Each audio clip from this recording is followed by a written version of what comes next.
今天我们来做一个近几年火爆川渝的口味牛蛙，尽量再来大小均匀一点。盐、清水，先给它不停的抓洗一下。配菜来一根黄瓜，切成细丝。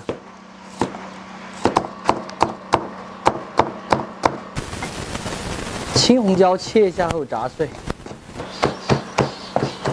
牛蛙码一点盐。 胡椒粉、鸡精、花雕酒，先抓转着，最后来上一点点淀粉，继续给它抓转就行了。水开来一点配散的姜葱、干花椒，熬过3到5分钟后，把牛蛙放进去滑熟，滑熟给它露出来，倒在黄瓜丝上就可以。来一点蒜末、青红椒碎、子姜、鸡精、白糖。 千活零添加酱油、香油、建华花椒油稍微多一点，毛毛醋、四川特色的香辣红油，调转的。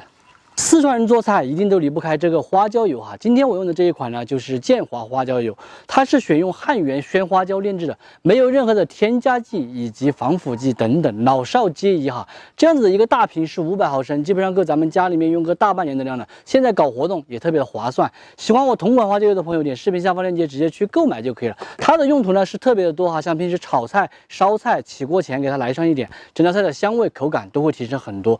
拌馅料、吃面条、做小吃等等，放一点口感都更好。淋在牛蛙上，最后给它来一点性感的葱花，就可以上桌开吃了。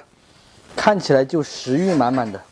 咱们今天的川味口味牛蛙就做好了，真正做出来的牛蛙是嫩滑鲜美，并且红油麻辣味特别的浓郁。川味江湖菜，简单吃起来靠谱。喜欢的朋友可以收藏着哈，有时间的时候试着去告一下。用这个方法还可以做口味鸡、口味鱼等等。不喜欢的就只有免费看完，撒够了。你们看这个小朋友，他的下饭菜的话就是手机，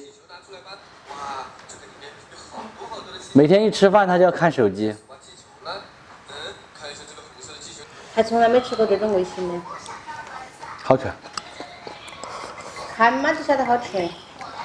你怎么会没吃过这种味型的？只是没吃过这种味型的牛蛙。以前我口味鱼不是做过？好入味啊！它突出这个花椒油的味道。